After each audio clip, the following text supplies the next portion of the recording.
ran up to the big fish and said, "Arf, arf." The big fish swam far, far away.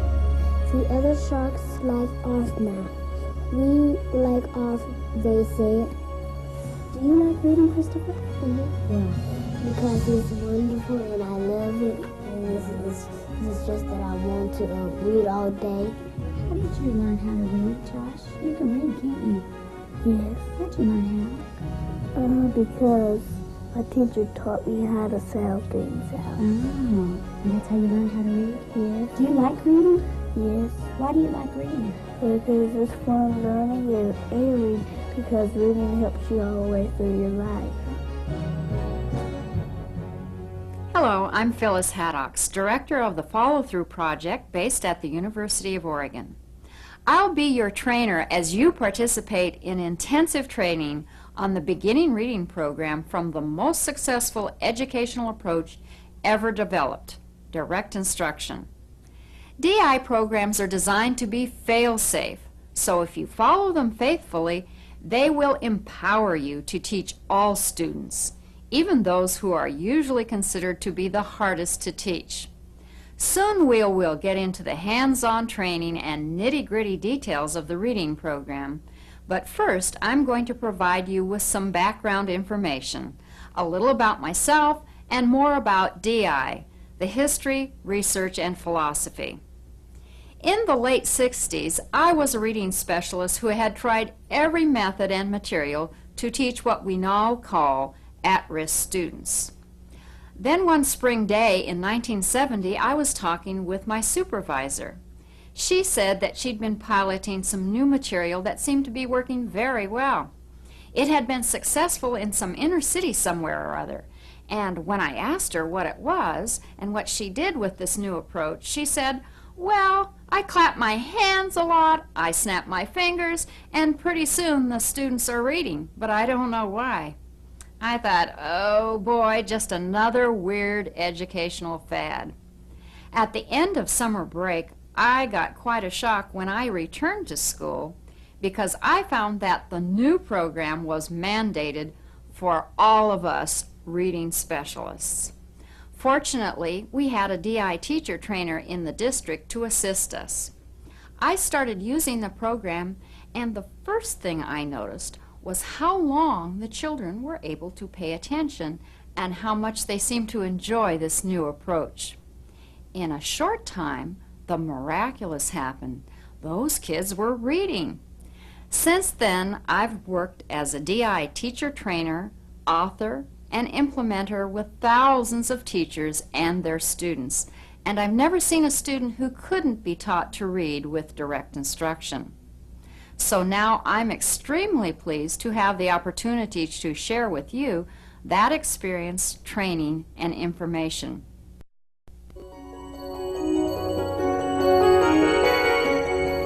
The Direct Instruction Reading Series, Reading Mastery, was designed to efficiently teach students functional strategies so that they quickly learn how to decode independently, comprehend what they read for a wide range of purposes, and enjoy the whole process while they learn. During the first 2 levels of Reading Mastery series, children learn how to read. Reading Mastery 1 and 2 should be considered as a unit because together they teach foundation decoding and comprehension strategies. Level 1 is a unique phonics-based program using non-traditional alphabet, carefully sequenced sounds introduction, and the critical reading pre-skills that are ignored in most other beginning reading approaches. Level 2 makes a smooth transition into traditional print. These 2 programs are the 4th edition of the original DISTAR reading programs that achieved the highest student outcomes when compared to all other beginning reading approaches. 4 times over the past 25 years, these programs have been revised and updated using feedback from teachers and data on student performance. This unique field testing and revision process has resulted in progressive program improvements that have made learning even easier for children and instructional procedures more manageable for teachers. Reading Mastery 1 was designed to be used with young children who have few or no basic reading skills. The program can appropriately be used in preschool through primary level classes. There's an accelerated version of Reading Mastery 1 called Fast Cycle. Fast Cycle is typically used with children who can learn at an accelerated rate. In both Reading Mastery 1 and Fast Cycle, students are taught 40 different sounds from a specially designed print. When you first see Level 1 material, this funny-looking alphabet is probably one of the most striking features you'll notice. This elaborated traditional orthography is used to facilitate learning to read and make it a simpler, faster, and more predictable process by reducing the potentially confusing discriminations beginning readers will have to make. This print allows students to say only one sound for each symbol. Only lowercase symbols are taught so the children don't have to learn two symbols for each sound. Macrons or bars over long vowels make vowel discrimination easier. When letters are silent, they are shown in smaller print. Other prompts include joined letters when they make one sound and altered symbols that make discriminations easier. For example, the B and the D, H and N, F and T, J and I. Also, the A is written as it is always seen in print. This A is easier to discriminate from B, D, P, and Q. During the beginning lessons of Level 1, in addition to sound-symbol relationship and symbol identification, students are learning other essential pre-reading skills, including sounds pronunciation and discrimination, left-to-right sequencing, and blending using auditory, visual, and kinesthetic modalities. So, with Reading 1 or Fast Cycle, children learn to read quickly by saying one sound for each symbol, blending the sounds in a left-to-right sequence, and finally saying the blended sounds at a faster rate to produce a word. By Lesson 28 of Reading Mastery 1 or Lesson 10 of Fast Cycle, students decode their first word. During remaining Level 1 lessons, sufficient practice is provided so that children gradually internalize the sounding out strategy and read by whole words. By the end of Level 1, children are reading stories, participating in following directions, comprehension games, and independently completing workbook exercises. These students have learned a strategy for reading many unfamiliar words. Their reading skills are far more powerful than if they had merely memorized the words. The result is not only a larger reading vocabulary, but greater confidence in their own ability to read independently. Reading Mastery 2 continues teaching children how to break the code using the prompted alphabet at the beginning of the program. Letter combinations such as AR and OU are presented. The transition to traditional print occurs as the prompted print is gradually faded. Macrons are removed as students learn to handle words with a final E, joined letters are unjoined, and capital letters and letter names are taught. Many irregular words are introduced. More complex comprehension and independent applications are presented. By the end of Level 2, children can decode and comprehend thousands of words. A fast cycle of Reading Mastery 2 is available. Reading Mastery 3 and 4 focus on teaching children to use reading as a tool to learn new information. Stories are carefully designed to integrate science and social studies themes. Reading Mastery 5 and 6 are learning through literature programs that teach complex oral and written applications, including interpretive comprehension, reasoning, and analysis. I'm reading a very, very old story today. It was written by an ancient Greek writer. Who remembers the name of that writer? Toshiba? Homer, very good. Just before he fell asleep, Polyphemus looked at Odysseus and asked him, "What is your name?" Cyclops. Who has an idea about what that would have been like if the Cyclops would have told the story? David, would you like to read us your point of view about from what the Cyclops would have said and thought about what was going on? Yes, the Cyclops. One day on my way home from Poseidon and my father, I saw a large ship on my island. It was a pretty big ship, so I thought huge people sailed in it, and I got scared. As you've seen, the Reading Mastery series is used to teach students how to read, then how to use reading as a tool to learn new information and as a source of enjoyment. The Reading Mastery series was designed to be the foundation of a total integrated language arts curriculum. Other direct instruction programs teach children receptive and expressive language skills. For example, the DISTAR Language 1 program was designed to teach young children the language of instruction, including colors, shapes, common information, following instructions, plurals, concepts of same and different, and sentence generation. The Reasoning and Writing series was designed to teach higher order thinking skills, including story grammar, perspective, inference, and a wide range of other receptive and expressive skills.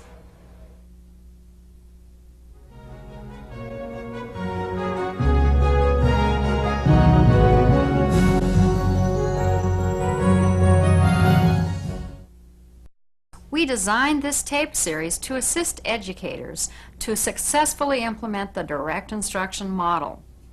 Not only will the tapes present the rationale for each type of exercise from a specific instructional program, its design, the teacher presentation, and the management strategies, the tapes will also demonstrate and provide many opportunities to practice the essential instructional techniques that teachers need to learn before working with students. To best use these training tapes, you should schedule sufficient time not only to watch them, but also to participate in practice as indicated on the tapes.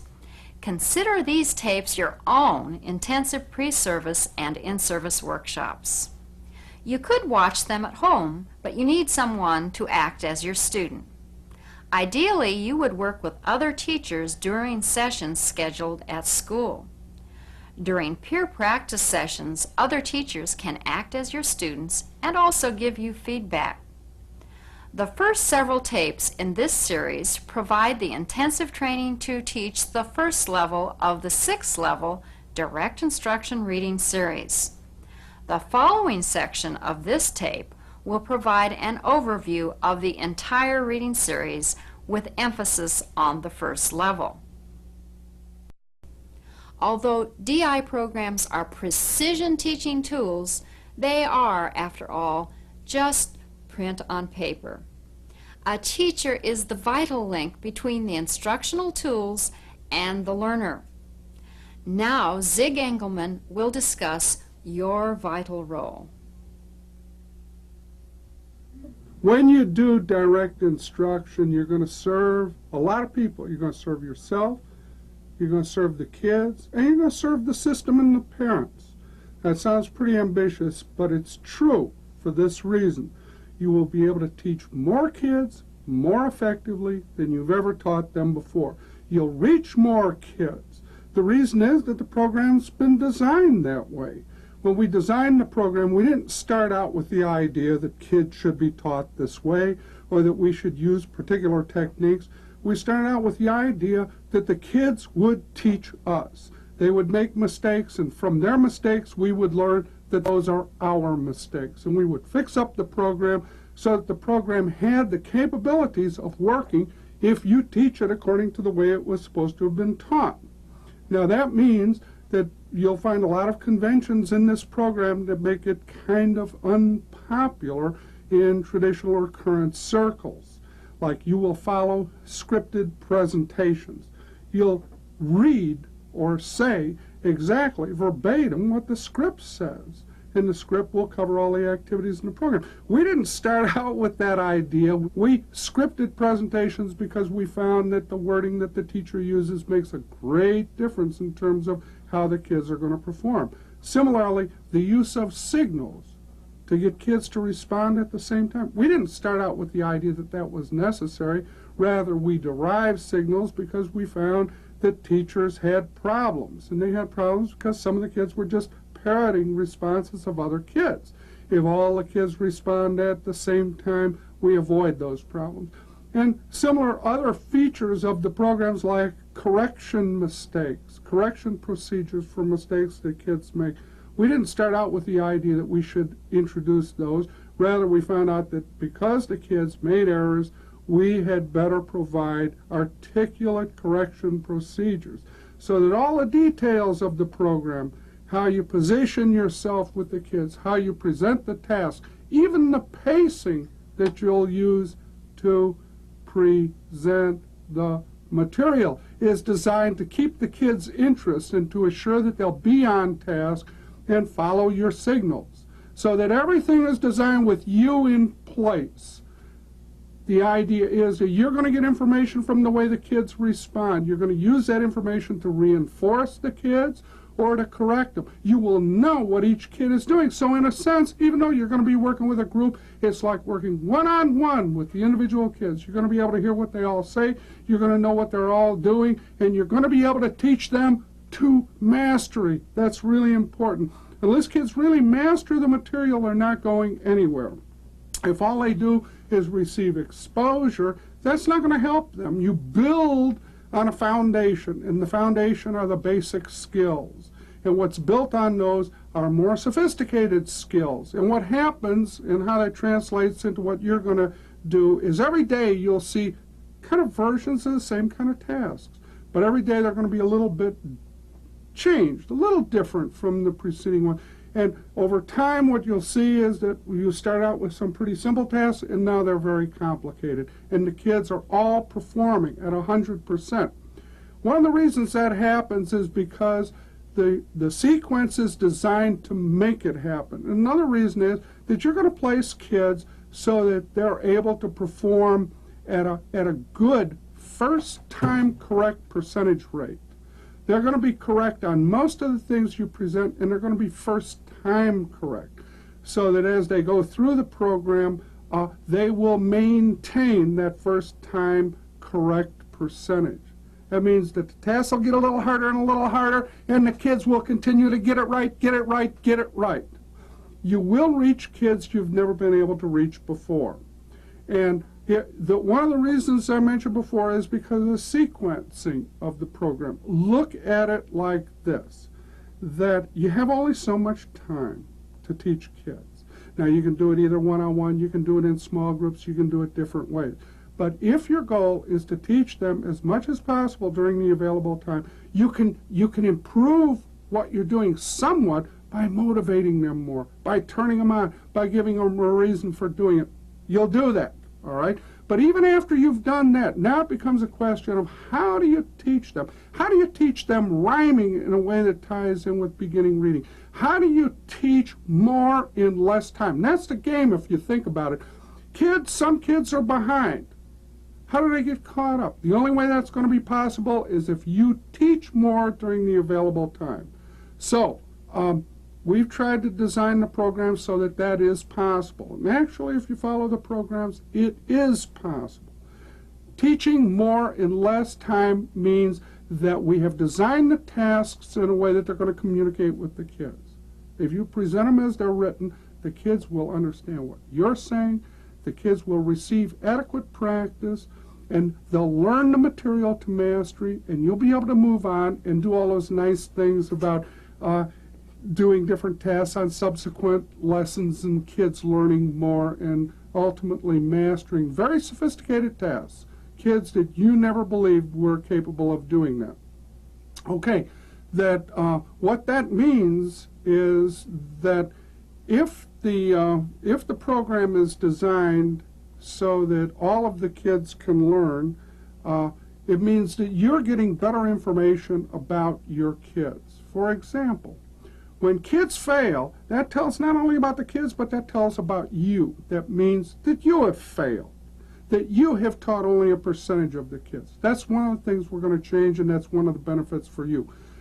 If all of the kids succeed, what are you going to do? You're going to learn two things. Some about yourself. You're going to learn, one, that you can teach all those kids. And more important, you're going to learn about a format, about a system, about the kind of tasks that the kids needed to learn that material. Like, let's say that you got kids who never learned to decode accurately before. They're word guessers, and they never really caught on to the game. When you learn through reading mastery how to change that, how to teach kids effectively, you're going to see a model of how to create learning. You're going to see how much repetition the kids need, what kind of examples they needed to bring them to mastery, how much it had to be reviewed, how much the material had to be used once they learned it, and a whole bunch of technical detail about how to teach more effectively. You'll become more of a technician. You'll learn more about teaching. Okay, that's only going to happen if you follow the program, and that's only going to happen if the program is designed so that it addresses all these technical details. It's a technical game. It's not anything that you casually go out and do. Like when we field test kids, we've made every mistake that you would make if you designed a program. And we saw those mistakes because we could follow those kids up, and we could see the results of our efforts and where we goofed up. And we made all the mistakes, and we corrected them, and we corrected them in a way that we can safely say, yeah, the kids can learn this stuff. Even kids you didn't dream could do it. And that when you do it the right way, you're going to have great power. And your power will also be a great service because it'll be transmitted to those kids. And when it's transmitted to those kids, it means the school has done a wonderful thing, because it's reduced the amount of special help that's going to be needed for some kids later on. It's reduced the special services. It has accelerated the kids. It has given a future to kids that otherwise wouldn't have a very bright future. So it has served the administration, it served the school, and it has really served the parents, because you're functioning as a surrogate who does something that nobody else in society can do. No social workers, no legal agency, no health agency. You've given kids a future. You've given them the potential to do things they otherwise could never do before. So hang in there. A lot of it's going to be counterintuitive. You're going to do stuff just the exact opposite of the way you thought it should be done. But you're going to see why you do it, and furthermore, more important, you're going to see that it darn well works. So do it. Work hard at it. Give it a full shot. Do it according to the book and learn a model of doing it the right way. I guarantee you'll be a better teacher, and you'll be able to do things you dreamed about doing when you first started teaching and may have been tarnished over the years. Good luck. If you have any questions, give me a call. We'll work it out. Thanks a lot. As Zig indicated, we provide support to DI implementers. Although follow-through was originally a research and development project, in the 90s our focus is to demonstrate at sites around the country and disseminate effective educational practices.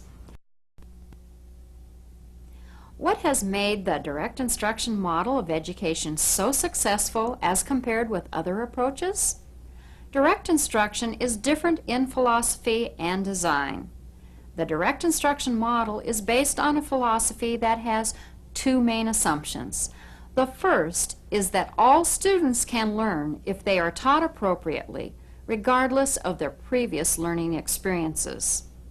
The second is that all teachers can be successful given effective teaching materials and sufficient training and support.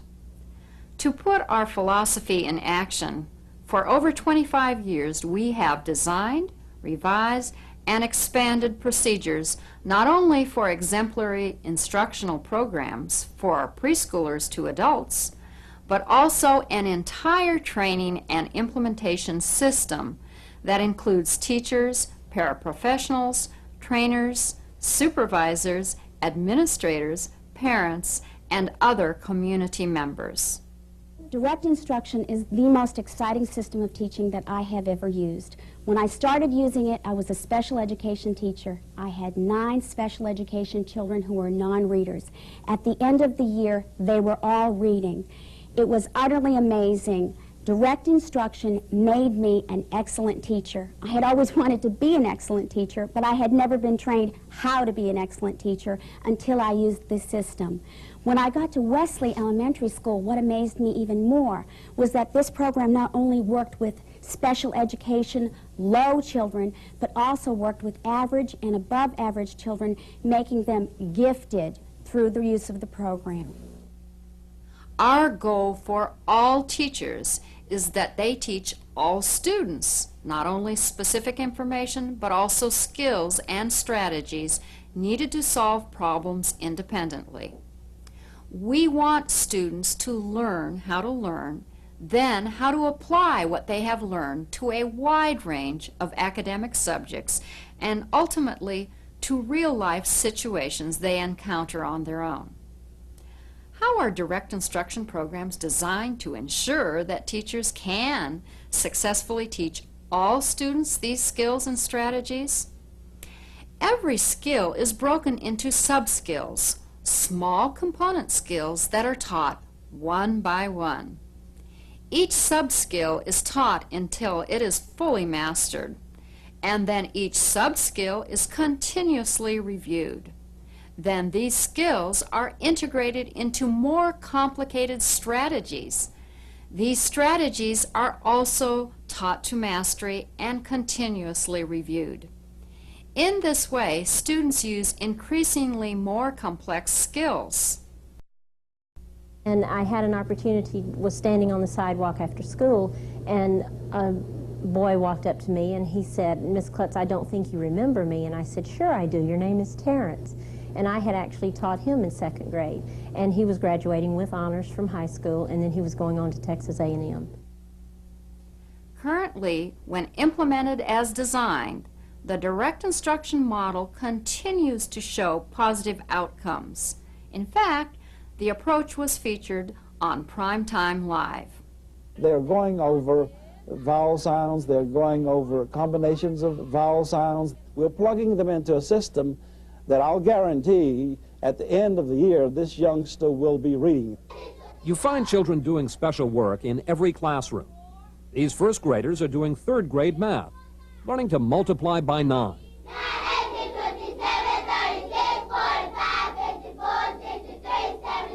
These 5th graders read Shakespeare and Steinbeck and then compare and contrast. Over the past decade, Wesley has been one of Houston's best performing schools, with children consistently doing work up to 2 years ahead of their grade level. I had a seminar, a DISTAR seminar, and I just used those same strategies and techniques throughout, in all my teaching, not just in the reading. I just transfer them over to my other subject areas. When people come to Wesley, they often hear the word DISTAR and assume it means our primary reading program.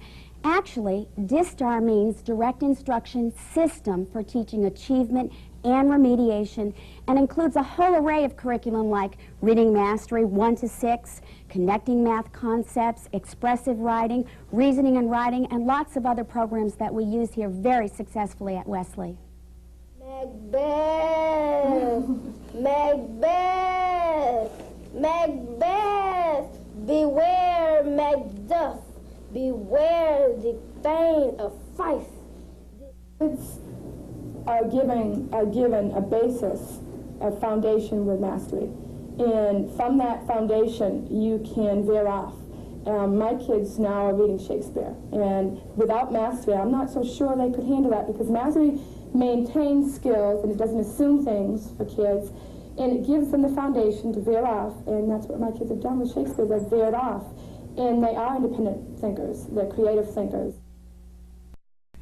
Just prior to publication of the first direct instruction programs, the United States Office of Education, as part of the War on Poverty, created a research and development project called Follow Through.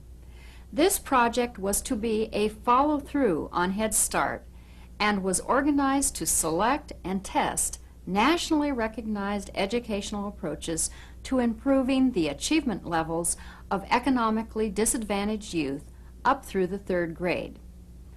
Follow-through was the largest educational experiment ever conducted. For a period of 9 years, the Follow-through project compared major approaches which, with minor modifications, are the same approaches that are popular today. Those approaches were used in 170 communities with 75,000 children a year. The final evaluation showed that the direct instruction model, which used the original DISTAR programs with positive reinforcement procedures, was substantially more successful than any other approach, as measured by standardized tests and parent interviews. The direct instruction model achieved the highest results in both basic and cognitive areas of math, reading, integrated language arts, and also in increased feelings of self-esteem. We fulfilled our motto, so they shall not fail. Follow-up studies revealed consistently positive outcomes for direct instruction students. At first glance, DI does appear radically different from other approaches, and it is.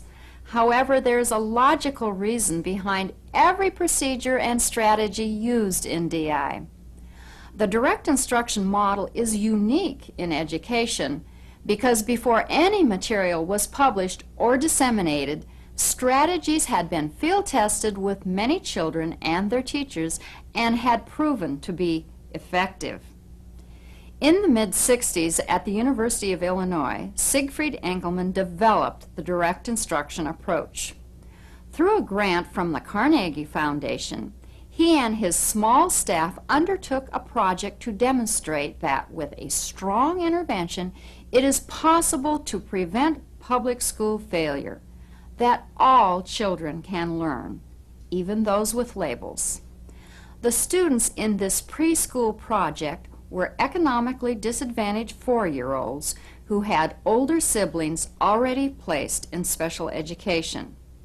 This low-income group is the same population as Head Start, but this project predated Head Start by several years. Children were maximally engaged in instruction during the available time, 2.5 hours a day. They received instruction in language, reading, and math, plus still had time to participate in other activities such as music, art, and PE. And at the end of the 2-year grant period, that is when the children were 6 years old, the age to start first grade, the results were that there was an average gain of 20 points in IQ, a measure of language, and the students were performing at the mid-second grade level in reading and at the 3rd grade level in math.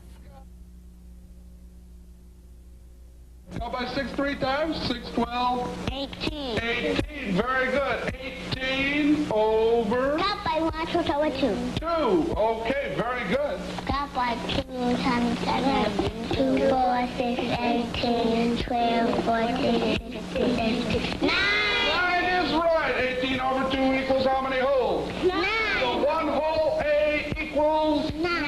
1 whole A. Okay, let's. How come we don't do no factory? How come we don't do any factory? No, we won't. I'm going to get wax. Why don't we do no factory? I don't think I like to do factory with you. I want to do some fractions. Fractions? What do you Yeah, want to fraction actions. Uh-oh. Well, So? I heard him. Okay, here we go. Here, I'll let you make up a little fraction story. You go into a store and you say, I want to buy a pie. And the guy said, that's right, because 1/4 pie costs 5 cents. 1/4 pie costs 5 cents. 1, 0, 4 P equals 5. Go! Turn upside down by 4 1. Multiply by 4. Wait a minute. Multiply by 4. 4 over 1. 5 over 1. 5 over 1. Go! Count by 4. 1 times 4. 4. Count by 1. 4 times 4. 4. Count by 5. 4 times 5. 20 is right. 20 Count over 1. by 1. 20 over 1 equals 20. Right? 20 over 1 equals 20. So our answer is if 1/4 pie costs 5 cents, the whole pie costs 20 cents. What's wrong? $20. You put $20. Wow. You gotta pay that much for a pie.